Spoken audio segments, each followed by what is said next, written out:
Shalom Bapak Ibu Saudara-saudari sekalian dimanapun berada. Kita bertemu kembali di ibadah tengah minggu gereja kita Rehoboth Church Kelapa Gading. Kita akan memulai ibadah ini. Mari kita tundukkan kepala, kita bersatu dalam doa. Bapa kami yang di surga, Allah Abraham, Allah Ishak dan Allah Yakub, Allah Israel.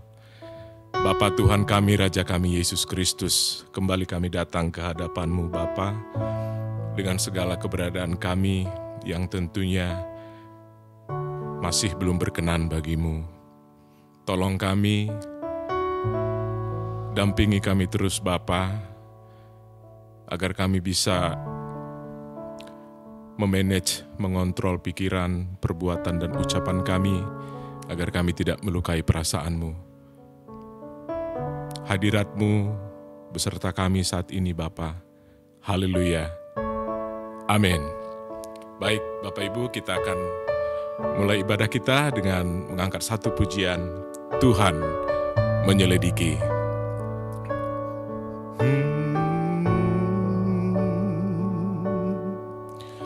Tuhan menyelidiki jalan hidupku. Tuhan tahu bila ku duduk atau berdiri. Tuhan mengerti dengan sempurna pikiran dan isi hatiku. Sebelum lidahku ini mengucapkan kata, sesungguhnya semuanya telah Kau ketahui. Dari belakang dan dari depan, Kau kurung segenap hidupku. Kini ku buka hatiku, selidikilah dan kenali aku. Ku sedia Kau periksa selalu, adakah jalan hidupku serong. Tuhanku, tuntun aku, bawaku sampai ke surga. Kembali kita nyanyikan dari awal, dengan lebih dalam lagi kita sampaikan. Tuhan menyelidiki jalan hidupku. Tuhan tahu bila ku duduk atau berdiri. Tuhan mengerti dengan sempurna pikiran dan isi hatiku. Sebelum lidahku ini mengucapkan kata, sesungguhnya semuanya telah Kau ketahui. Dari belakang dan dari depan, Kau kurung segenap hidupku. Kini ku buka hatiku, selidikilah dan kenali aku. Ku sedia Kau periksa selalu, adakah jalan hidupku serong. Tuhanku, tuntun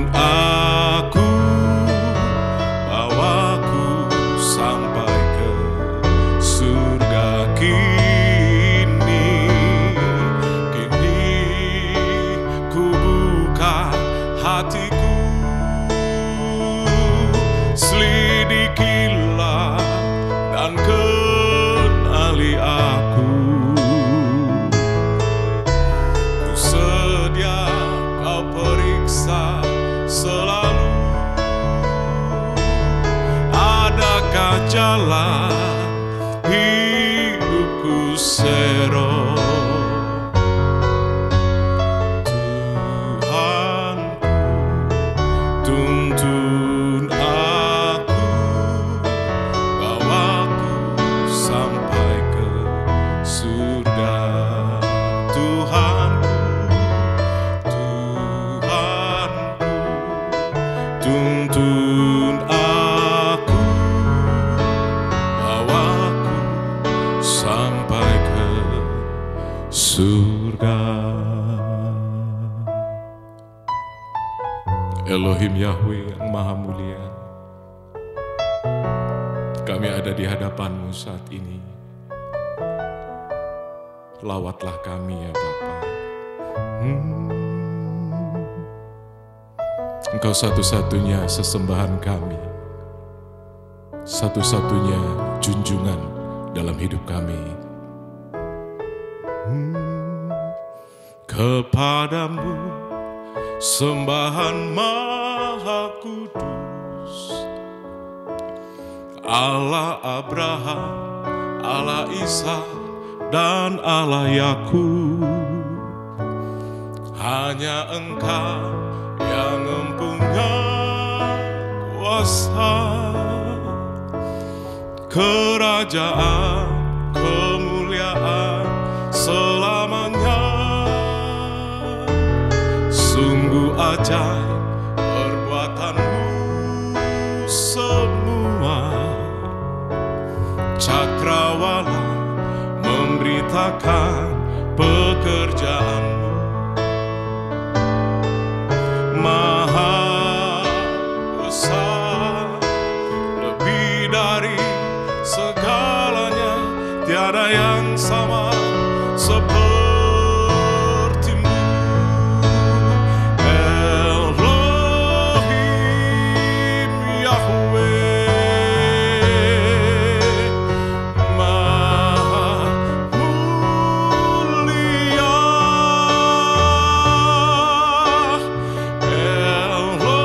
Elohim Yahweh yang Maha Esa. Biar semua yang Kau ciptakan memuliakan nama-Mu.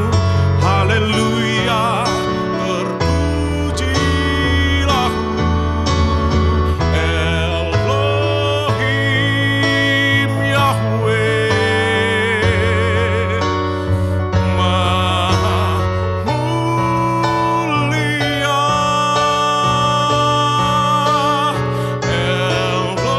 Elohim Yahweh yang Maha Esa. Biar semua yang Kau ciptakan memuliakan nama-Mu. Haleluya, terpujilah.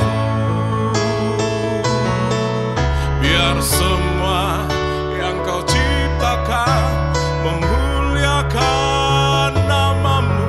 Haleluya, terpujilah. Biar semua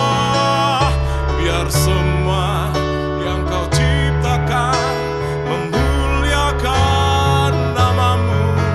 Haleluya, terpujilah.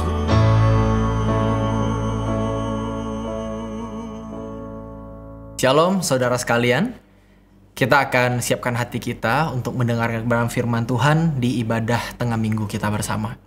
Mari kita siapkan hati kita. Bapa, kami bersyukur buat segalanya. Kami siapkan hati dan konsentrasi kami untuk mendengarkan kebenaran firman-Mu. Biarlah apa yang kami dengarkan bukan hanya berhenti pada konsumsi pikiran kami saja, tapi benar-benar menjadi satu hal yang mendarah daging dalam hidup kami, dan kami lakukan setiap hari. Terima kasih, kami bersyukur dan berdoa. Haleluya. Amin. Bapak Ibu Saudara sekalian, pemirsa setia kanal Truth.id, Hari ini saya akan membawakan satu kebenaran firman Tuhan yang berjudul Gereja yang Bertobat. Gereja yang bertobat. Maksudnya, gereja kan sudah benar. Gereja kan institusi rohani. Kok masih perlu bertobat? Kenapa? Ini akan kita bahas bersama Bapak Ibu Saudara sekalian, pemirsa setia dari truth.id. Gereja yang bertobat. Bapak Ibu Saudara sekalian yang dikasihi Tuhan Yesus, kita perlu ingat bahwa gereja punya dua dimensi. Punya dua dimensi. Dimensi pertama adalah dimensi sebagai institusi. Gitu ya. Seperti yang kita pahami hari-hari ini, gereja adalah sebuah denominasi, gereja adalah sebuah tempat beribadah, gereja adalah tempat orang Kristen untuk melangsungkan kewajibannya sebagai orang Kristen. Yang kita kenal dengan gereja-gereja tertentu, nama-nama tertentu, dan strukturnya masing-masing. Sedangkan, kalau kita mau melihat dimensi yang kedua, yang sebenarnya lebih fundamental, yang lebih mendasar, yang membentuk gereja itu, kita jangan lupa bahwa gereja adalah sebuah institusi yang isinya itu individu-individu. Gereja yang sebenarnya itu orang-orangnya. Gedung itu formalitas. Gedung itu adalah sebuah tempat perkumpulan. Naungan, sinode, tempat beribadah itu adalah sebuah konstruksi, adalah sebuah hal yang akhirnya menjadi bagian dari kekristenan kita. Tapi pada dasarnya kalau kita lihat Alkitab, gereja tidak dimulai dengan gedung. Gereja tidak dimulai dengan institusi. Gereja dimulai oleh individu-individu. Orang-orang yang percaya kepada Yesus sebagai Tuhan dan Juru Selamat. Nah, baik yang individu maupun yang institusi sebenarnya itu sangat bergantung pada manusia. Kalau individu udah jelas, karena kita sebagai individu, kita gereja Tuhan, kita tubuh Kristus, ya kita pasti secara individu tergantung pada setiap individunya. Tapi gereja secara institusi pun jangan lupa dijalankan oleh orang-orang. Oleh orang-orang. Nah, oleh karenanya Bapak Ibu Saudara sekalian, pemirsa truth.id, baik gereja secara individu maupun gereja secara gedung, secara institusi ya, sebagai sebuah lembaga keagamaan, perlu terus bertobat. Kenapa? Karena gereja adalah tempat, organisasi, dan juga kumpulan orang-orang yang belum sempurna. Yang masih ada kodrat dosanya. Yang bisa meleset dari apa yang Tuhan mau. Jadi, gereja perlu bertobat?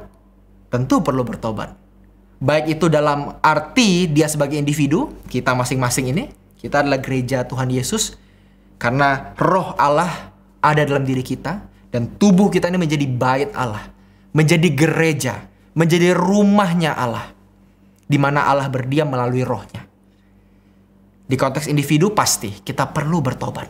Tapi jangan lupa, di konteks institusi pun, di konteks kelembagaan, karena diisi dan dijalankan oleh manusia juga, kita juga yang menjalankan, maka ini juga punya potensi untuk meleset dari apa yang Tuhan kehendaki. Oleh karenanya, gereja yang bertobat itu bukan sebuah hal yang berlebihan. Kalimat gereja yang bertobat itu bukan sebuah hal yang berlebihan. Kenapa? Karena gereja diisi dan dijalankan oleh manusia-manusia yang juga bisa berdosa, bisa bersalah.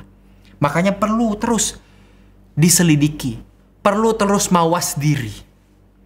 Karena Bapak Ibu Saudaraku sekalian, ini bukan hanya masalah gereja modern, bukan masalah gereja hari-hari ini.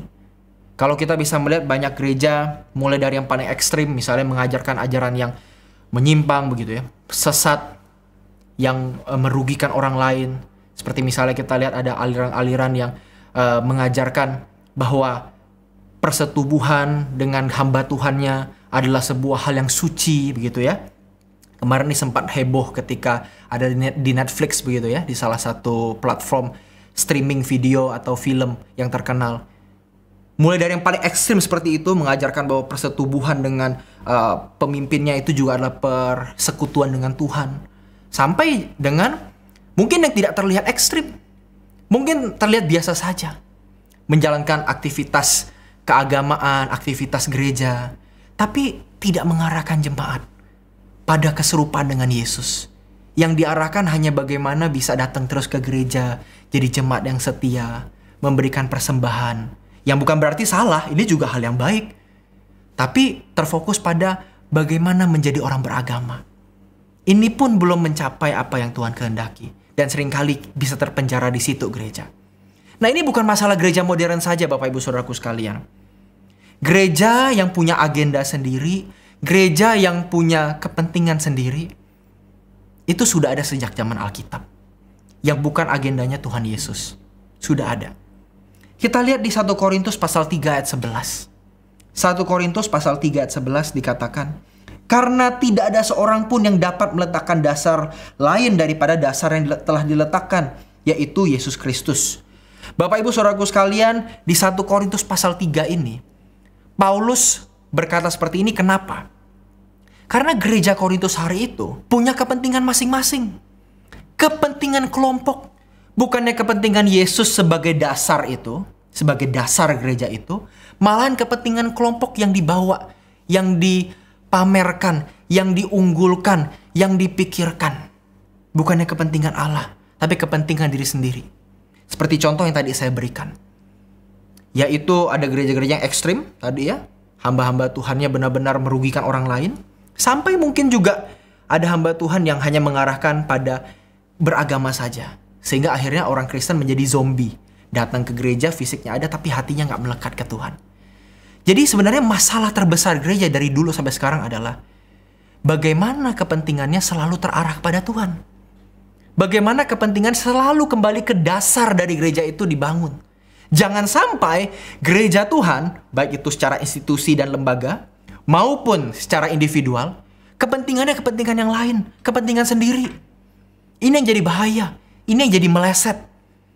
Jadi di dalam khotbah hari ini, dalam firman Tuhan hari ini, saya mau katakan bahwa permasalahan gereja itu bukan masalah sumber dayanya, bukan masalah organisasinya. Itu masalah kecil yang bisa diselesaikan dengan tanggung jawab.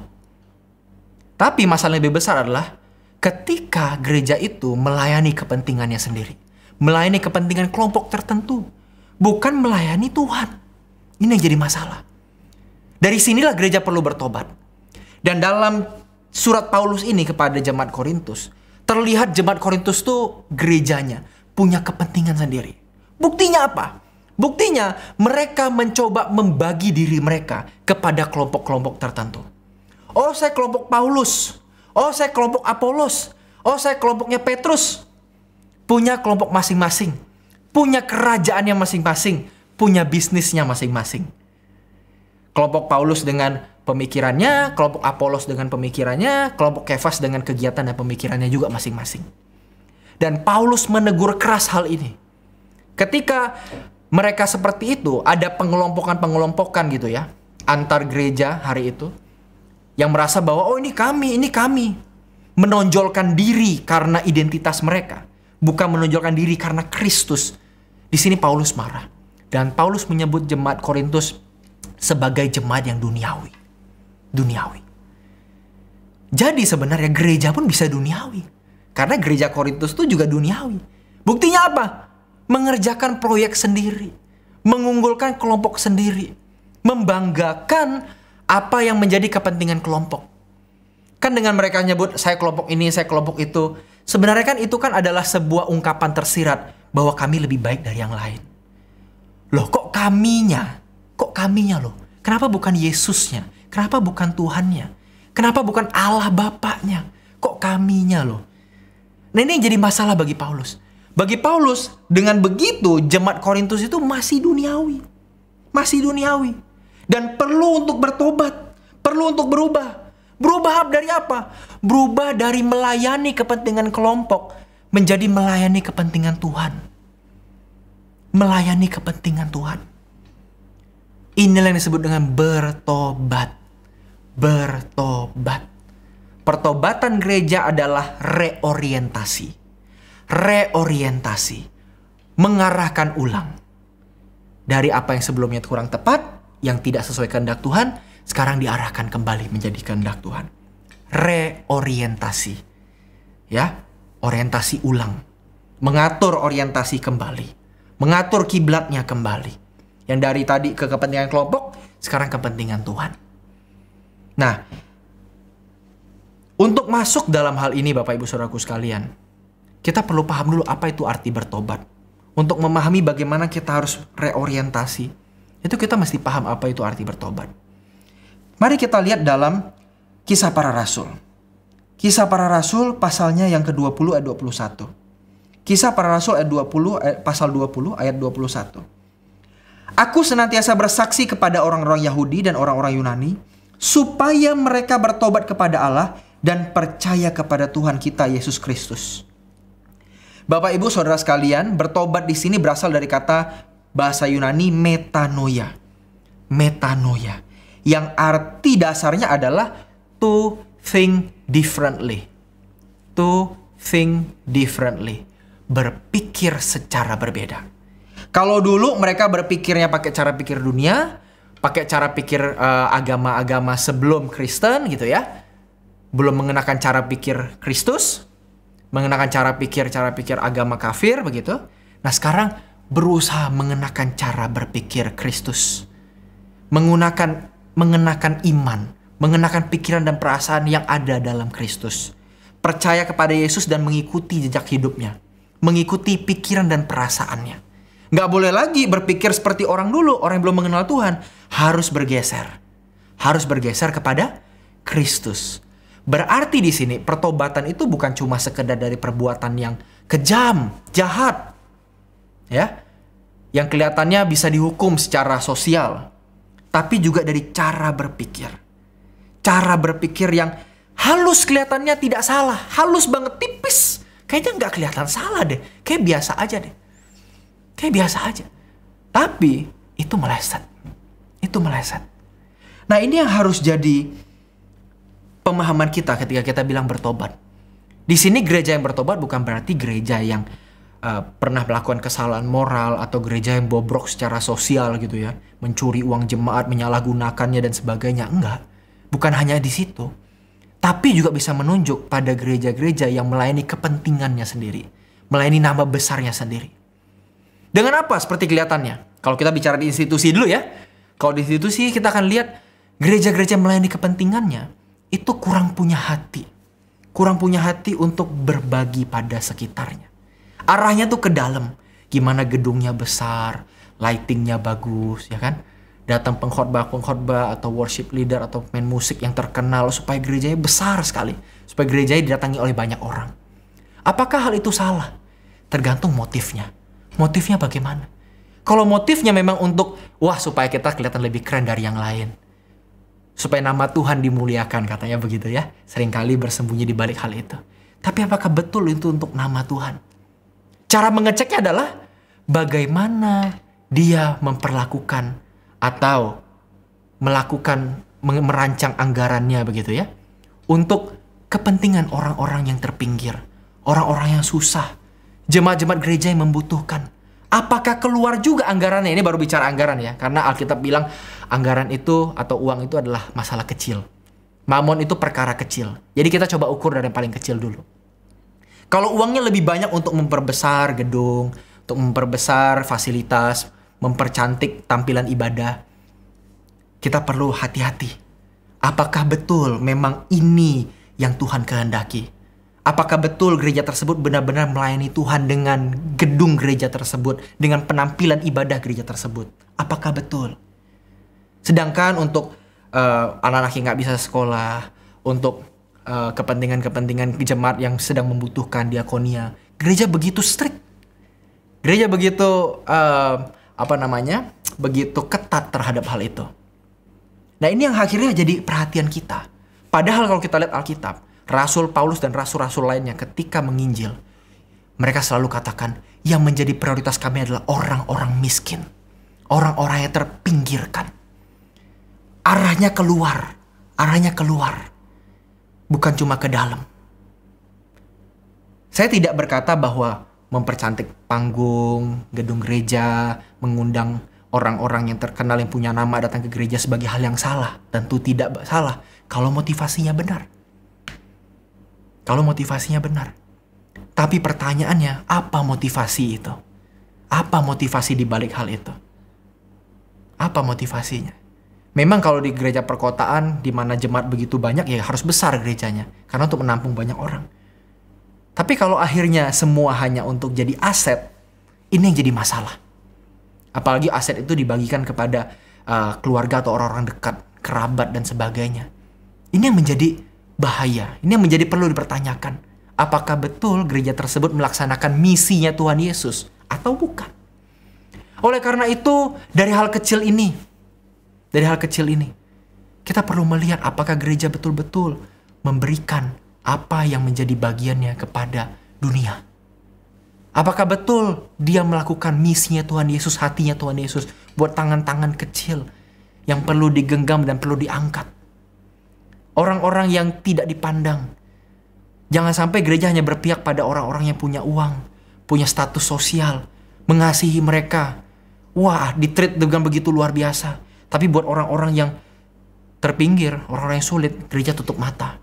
Atau mungkin buka mata. Nggak mungkin gereja bilang, oh nggak penting orang miskin. Kayaknya nggak deh, agak jarang, hampir tidak ada. Tapi dari perbuatannya, dari anggarannya, dari kegiatannya, itu jarang sekali menyentuh mereka. Jarang sekali. Dan itu yang menjadi lampu kuning untuk kita waspadai. Berbicara seperti ini bukan berarti kami sempurna, tapi kita sama-sama merefleksikan ini. Kami sama-sama merefleksikan hal ini juga. Selalu bertanya kepada Tuhan, apakah ini benar-benar pekerjaan Tuhan atau tidak? Kalau bukan, Tuhan tolong hentikan. Tapi kalau iya, jalan. Gitu ya. Gereja perlu bertobat. Kenapa? Karena gereja itu institusi yang digerakkan oleh orang. Dan tentu ada potensi untuk meleset. Ada potensi untuk meleset. Itu secara institusi. Bagaimana secara individu? Hal yang sama bisa dikenakan. Gereja secara individu, yaitu kita masing-masing Bapak Ibu Saudara sekalian. Kita harus memperbaharui pikiran kita setiap saat. Yang sebelumnya pikirannya cuma tertuju pada dunia, tertuju pada hal-hal yang menguntungkan kita, menyenangkan dan membahagiakan kita. Kita mesti bertanya, apakah yang kulakukan ini menyenangkan Tuhan juga atau enggak? Apakah yang ku keluarkan uang segini ya untuk pergi ke situ, ke satu tempat misalkan, apakah ini betul kesenangan Tuhan? Apakah ini betul satu hal yang tidak membuat Tuhan sakit hati? Coba pertanyakan itu dengan serius Bapak Ibu Saudaraku sekalian. Jangan sampai ketika kita merasa, oh aku melayani Tuhan dengan uangku, melayani Tuhan dengan hidupku. Tapi ketika dilihat masing-masing, diteliti sedikit demi sedikit, diteliti sampai hal-hal yang kecil, ternyata enggak juga. Banyakan untuk diri kita sendiri, untuk keluarga sendiri. Bukan untuk kepentingan kerajaan Tuhan. Nah ini yang jadi masalah. Dan semua itu digerakkan oleh cara berpikir Bapak Ibu Saudaraku sekalian. Di pikiran kita. Beranikah kita berpikir berbeda dengan dunia? Di mana dunia katakan, ya nggak apa-apa, orang itu duitmu kok, ya pakailah, gitu ya.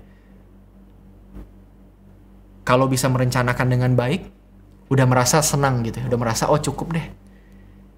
Tapi sebenarnya kalau mau diukur pakai standar Tuhan, bukan hanya merencanakan dengan baik, tapi juga bagaimana mengelolanya dengan baik untuk kepentingan kerajaan Tuhan.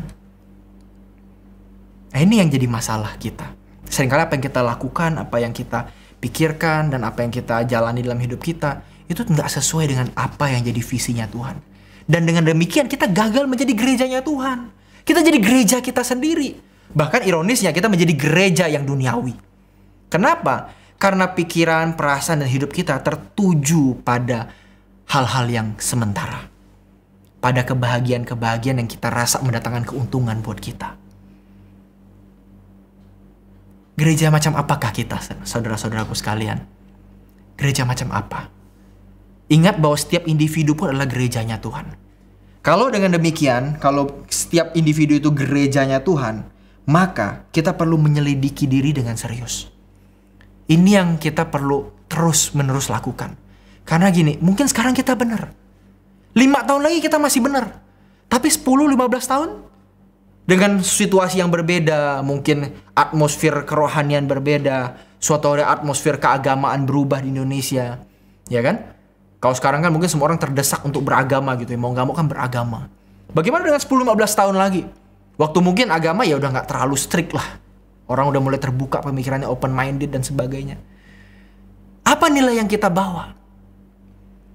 Memang di satu sisi saya setuju bahwa bukan agama yang jadi tujuan kita. Tapi apakah dengan agama bukan jadi tujuan kita, kita membuang nilai-nilai baik di dalamnya? Tentu tidak. Terutama nilai-nilai keserupaan dengan Kristus yang ditawarkan oleh agama Kristen, itu yang ditawarkan. Nah, ini yang mesti ada dalam diri kita, dalam hati kita, dan mesti kita pegang terus. Nah, kalau suatu hari situasi agama berubah, situasi beragama berubah di Indonesia, apakah kita masih sama? Atau nggak usah jauh-jauh, mungkin kalau Indonesia terlalu besar ya. Kalau misalnya keadaan kita mungkin tidak sebaik-baik hari ini saja. Masalah datang, berganti, wah giliran. 5 tahun lalu, 10 tahun lalu rasanya saya nggak sebanyak ini masalahnya, Pak. Masalahnya saya nggak sebanyak ini, Pak. Kok sekarang masalah saya banyak banget ya? Kok aneh ya Tuhan ya mengizinkan hal-hal ini kepada saya ya? Saya jadi nggak bisa fokus sama Tuhan. Nah, perhatikan.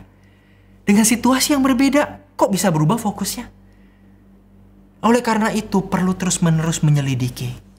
Selidiki, lihat. Aku nih meleset nggak ya? Aku nih menyimpang nggak ya? Jangan sampai kita jadi gereja yang duniawi.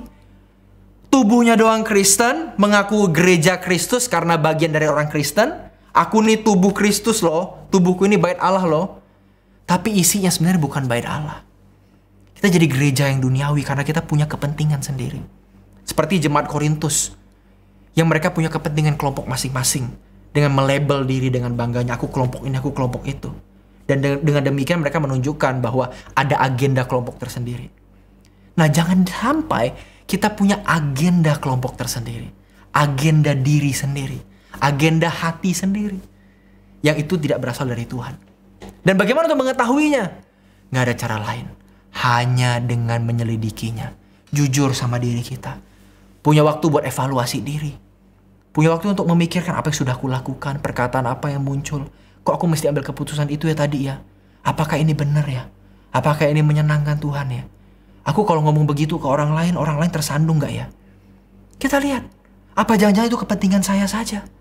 Saya pengen melampiaskan kemarahan saya karena saya punya kepentingan itu. Saya harus tunjukkan saya nggak bisa dilukai seperti ini. Nah, harus dipastikan, harus diselidiki. Apakah betul yang kita bicarakan, kita ucapkan dengan mulut kita, pikiran yang kita pikirkan, setiap uang yang kita keluarkan, keputusan dan tindakan yang kita ambil, apakah itu bukan karena kepentingan kita sendiri?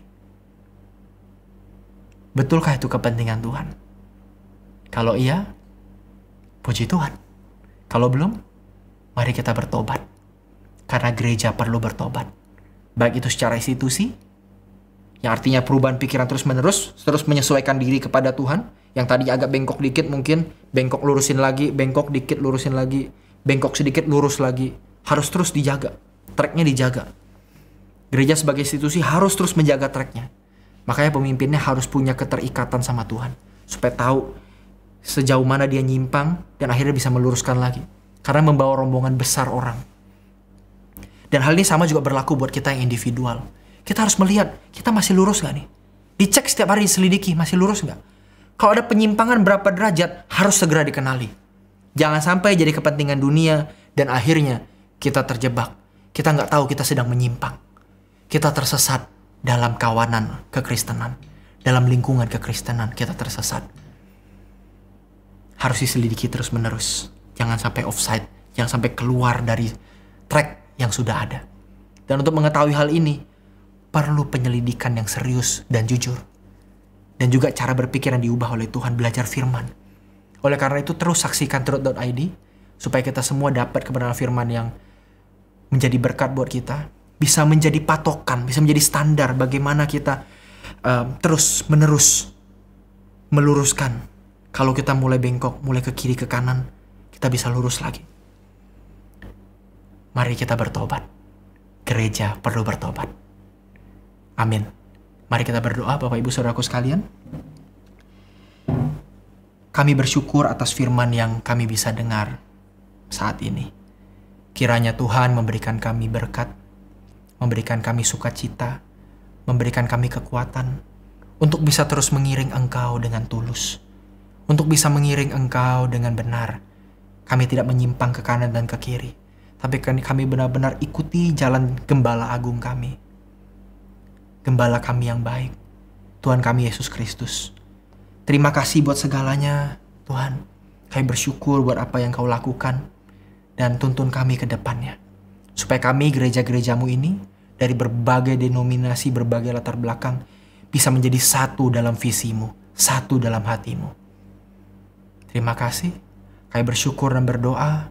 Haleluya. Amin. Tuhan Yesus memberkati.